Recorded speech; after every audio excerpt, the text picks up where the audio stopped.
This is gonna take all day, 'cause I am awkward. Hi, welcome to my channel.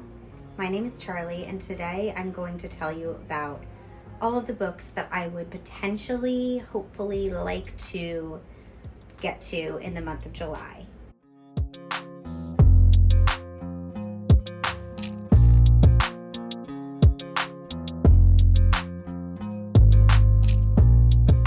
In the month of June, I was in a terrible reading slump, like the worst I've had all year for sure. I started several books and only actually ended up finishing 6. And those 6, for the most part, I did not like nearly as much as I thought I was going to. And so because of that, I am doing everything in my power to get out of this reading slump by reading some of the most anticipated books I have on my TBR and giving myself a ton of options. So obviously I have way too many books on my TBR. What else is new? And I'm not guaranteeing that I'm going to read all of them at all. It's completely unrealistic, but at least I have options. So if I pick something up and it's not working for me, instead of forcing myself to finish it, I can just move on to the next thing and really try to just keep it moving and read things that I actually really like. That's the goal. So I have mostly, because it is the middle of the summer, I have mostly summery romances, rom-coms, contemporary romances, and thrillers and horror, because what else is new? And this month we have the very exciting, most anticipated readathon of the summer, Summerween. So I also have some options for that as well. I have the prompts here. Again, I haven't exactly decided which books are going to actually happen. So I have options for everything and things that'll fill all of those prompts. So let's get into it. I'm going to tell you just the bits and pieces I know about these books, because there's a lot of them, and we're just going to move quickly. So grab a coffee, sit down, relax, and here we go. First, I have a little stack of some new release romances. These have all come out within the last month or so.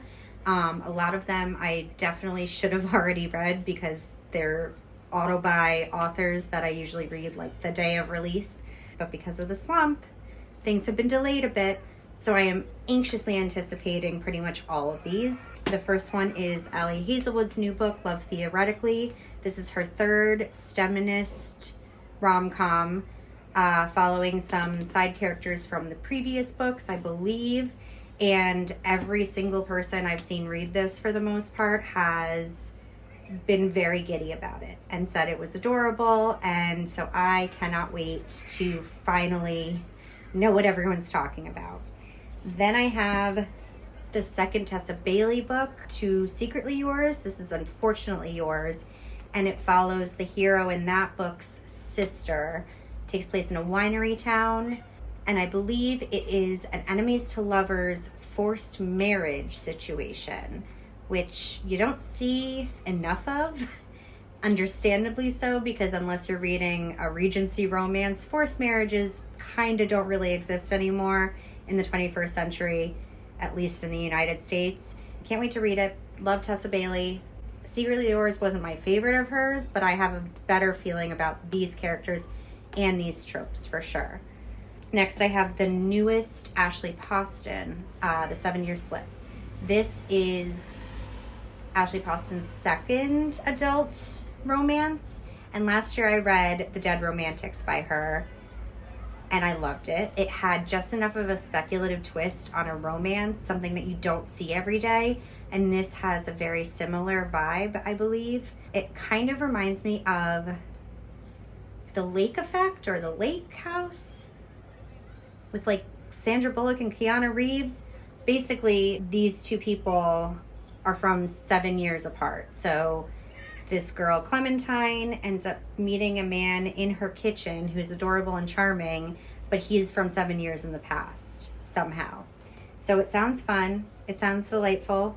Then I have The Boyfriend Candidate by Ashley Winstead. This is a fake dating rom-com between a librarian and a politician, I believe. I love her thrillers, so I'm hoping, because I like her writing and thrillers, I'm hoping that a rom-com will also work for me because I just enjoy her writing in general. And then I have Christina Lauren's newest release, The True Love Experiment. This is the companion sequel to The Soulmate Equation, which came out a year or two ago. And I liked that, for sure. It wasn't my favorite Christina Lauren by any means. Her name is Fizzy, and she seems like a good time. So I believe this has to do with a reality dating show. That's all I know. That's all I want to know. Moving right along, it is so hot. Do you understand how hot it is when I can't put my fan on because I'm filming? Moving right along, I have the two Sarah Adams books, Run in Rome and Practice Makes Perfect. These are companion novels that take place in the same small town. While they aren't exactly like beachy, they do just sound adorable. They're short, they're easy, and I'm hoping there's something that I can just fly through. So those are on my TBR, as well as Carly Fortune's two books, because I did not end up reading this last month like I thought I would. And this is her newest release that came out this year, and I just want to read them. I have to read them in the summer. I'm really running out of summer months. There's only July and August, so I'm hoping that I can get to them this month. Then I have two Ellen Hildebrands. This is probably my mother's favorite author, and she's read all of her books. I've read a few. I tend not to love, I hate this term, but what they call women's fiction. But what I have read from her, I've enjoyed. And so, again, if you're going to read an Ellen Hildebrand, it's got to be in the summer. So I have The 5-Star Weekend, which I believe is her newest release, as well as The Identicals. And if I'm in a beachy mood, I think these will be perfect for that. And then I also have the newest Catherine Center, Hello Stranger, which I just received from Book of the Month, as well as The Bodyguard, which I have been anxiously anticipating since I got it last July. I have put it on multiple TBRs. I know several people who loved it. I don't know why I haven't picked it up yet. It's annoying that I haven't picked it up yet. It's staring at me. I need to read it. So now that I got her newest release, I figured I can read both of these and have a whole Catherine Center moment, as well as an Ellen Hildebrand moment and a Carly Fortune moment and a Sarah Adams moment. We're gonna have all the moments this month. We are being optimistic, okay? Now, moving on from the cutesy romances, let's talk about some thrillers and horrors that I would really like to read. A lot of these would work for some of the prompts for Summerween, which is a readathon that takes place from Friday, July 7th through Thursday, July 13th. Is that correct? I believe. It is hosted by Gabby Reads and Olivia Reads a Latte, who are without a doubt two of my favorite creators on BookTube. I have been watching their videos for years, and I have been participating in all of their readathons for years, but I was never making videos before. So this is the first time I will hopefully be actually participating and making content from it and not just reading the books. So Summerween is a chance to read spooky, creepy, thrillery, horror-y, fall feeling books in summertime, because 1 month for spooky books is just not enough for us spooky girlies. So they have created these readathons throughout the year. There have been multiple iterations, and I won't remember all of them, but there's been Camp Weekendween and Summerween and Spring Flingaween, and I love reading spooky books all year round, so this is a perfect excuse for that. During Summerween, there are 5 reading prompts. I have a stack of new release thrillers that I cannot wait to get into. All of these would work for several of the prompts, and then I have a bunch of other options as well. So first, if I had to pick my most anticipated new release every year, it is pretty much consistently Riley Sager. I love him. Not all of his books have worked perfectly for me, but I will not lie and tell you that this is not my most anticipated release of the year. Every single year, his new release is what I look forward to. This book came out in June, and I just got my hands on it through Book of the Month, and I cannot wait to get into it. It is, I believe it takes place in the 80s, and this woman is actually infamous for potentially, though it's not been proven, killing her entire family when she was like 16 or 18, something like that. So it's very reminiscent of like a Lizzie Borden situation where it was never proven, but her mother, her father, and her sister all died in the same night. She was the only one that survived. And while they've never been able to prove it, everybody thinks that she was the one that committed the murders. And now there is a woman who is moving into her home to take care of her since she's had a stroke. And she's probably going to try and uncover the truth, whether this actually happened. Then I have The Chateau by Jacqueline Goldis. This takes place in a French chateau. That is literally all I know about it. I bought it because of the cover and because I've seen other people read it and enjoy it. I don't know what it's about. I don't want to know what it's about. You'll learn very quickly, just like many people out there. I don't like reading synopses of thrillers. I find it ruins the reading experience. I feel like sometimes they give away too much, and so I don't want to know anything. So this is the newest Megan Golden called Dark Corners. I read Night Swim by her and really enjoyed it. So because I love this cover and I liked the first book, I'm definitely intrigued to read this one, and I don't know what it's about at all. Don't want to know. I just want to read it.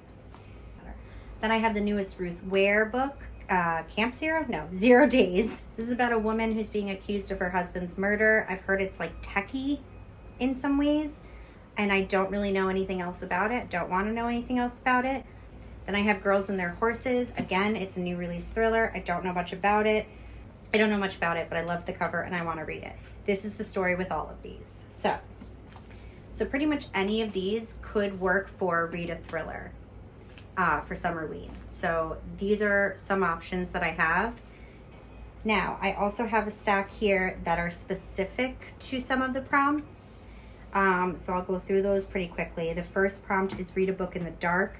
For this, I will either read something on my Kindle or maybe read something by candlelight.